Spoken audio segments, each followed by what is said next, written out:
Hello বন্ধুরা, দেখো নতুন করে আমাদের ডাইস লাগানো হয়ে গেছে। এটা মেশিনে, এই মেশিনে ডাইস লাগানো হয়ে গেছে। মেশিনটা চালু করা হবে, তাহলে দেখুন কীভাবে চালু করা হবে।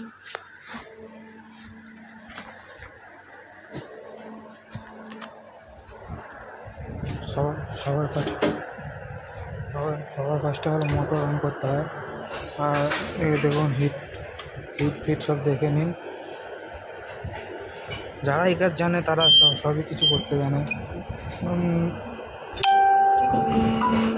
গ্যাসটা ক্লোজ করতে হয়। ক্লোজ করে এইখানে একটা ইঞ্জেকশন আছে, ওই বোতামটা টিপ দিলে তাহলে এখান থেকে মালটা বেরানোর পর আমাদের এটা কিন্তু জল চালু করা আছে, ঠিক আছে। এরপরে দেখতে চার্জ করলাম, এরকম সব ব্যাক করলাম, তারপরে নজলটা টানছি। টানা হয়ে যাওয়ার পর তারপরে এই রিসেটটা টিপে এই সেমি অটো মেরে এবং ডাইস চালু।